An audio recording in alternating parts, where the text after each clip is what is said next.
Ah, les grands-mères, les grands-mères, les grands-mères. Je ne sais pas si vous avez remarqué, on parle des grands-mères comme on a tendance à parler des jeunes. Comme si une grand-mère égale l'autre grand-mère, égale la troisième, égale la quatrième. Mais non, ça n'est pas comme ça dans la vie. Et c'est ce que j'ai aimé dans ce livre d'Éric Veillé, qui aborde avec un humour incroyable l'encyclopédie des mamies. C'est sorti chez Actes Sud Junior. On peut reparcourir ce livre que vous allez apprécier avec vos enfants, parce que à la fois il est fait pour sourire, mais aussi quand même pour aller un petit peu en profondeur. Alors ça commence, quand on va chercher une encyclopédie, c'est qu'on se pose des questions. Vous êtes bien d'accord avec moi? Bon. Donc voilà, les mamies sont-elles de bonnes marcheuses? Pourquoi les mamies nous disent-elles parfois de parler plus lentement? Pourquoi les mamies sont si souvent penchées? Où vont les quarts des mamies? Est-ce qu'il y a des mamies dans les potimarrons? Vous avez compris, plein de questions loufoques qui sont parfois celles des enfants et d'autres plus existentielles. Et tout ça est savamment mêlé dans ce livre. Et oui, il y en a pour tous les goûts, il y en a pour toutes les couleurs, parce que les mamies, il y en a qui ont 50 ans, il y en a qui ont même 45 ans, d'autres qui en ont 85, voire 95. C'est un petit peu compliqué. Et comment on les appelle, les mamies? Bah oui, parce qu'on dit les mamies, mais c'est bien gentil.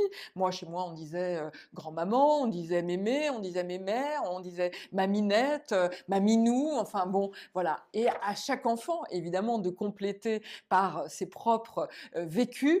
Alors, qu'est-ce qu'il y a dans une mamie? Ben ouais, ce qui est bien dans une mamie, c'est il n'y a pas que la mamie. Il y a aussi l'enfant qu'elle a été, qu'on peut aller interroger et qui a toujours quelque chose à dire, un bon vieux souvenir. Mais ce qui est formidable avec les mamies, ben c'est le temps. Qui est-ce qui a du temps aujourd'hui dans cette vie de fou que l'on vit? Eh bien, ce sont bien les mamies qui accordent du temps si précieux, si important pour les enfants. Alors, la question des plis, j'aime bien ce mot, les plis à la place des rides. Bah oui, mais les enfants, ils aiment bien ces rides. Ça les rassure. Et eux, ils se regardent dans la glace, ils se disent oh, mais moi, c'est tout neuf, jamais j'aurais des rides. Vous n'êtes pas dit ça, vous, quand vous étiez enfant? Et puis, les mamies, ça fait du tricot. Est-ce que ça fait forcément du tricot? Bah non, pas forcément. Et alors, ce qui est assez sympathique, c'est que non seulement il y a les approches des enfants, leurs questions, des réponses complètement loufoques. Les tricots, ça sert de cache-boche pour les schémas,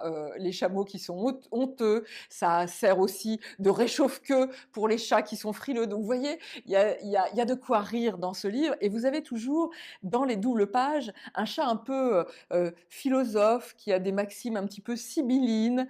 Et voilà. Alors bien sûr, ça sert à tout ça le tricot. Mais alors je te dis une chose, même si ça ne te plaît pas, le cadeau que mamie t'a tricoté, eh bien tu lui dis quand même merci et tu lui dis que ça te plaît. Donc vous voyez, il y a toujours ce petit décalage apporté par ce chat philosophe et puis de quoi s'amuser sur l'esthétique des grands-mères avec leur coiffure toujours hallucinante d'une autre époque, des années 50, des années 70, des années 80, les pourquoi pas, les un peu courts, les géniales, le plutôt sympa, le dégagé. Bref, c'est une encyclopédie sur les mamies qui vous fera bien sourire et je suis sûre que les mamies seront les premières à en sourire. C'est sorti chez Actes Sud Junior. L'encyclopédie des mamies, Éric Veillé, édition Actes Sud Junior.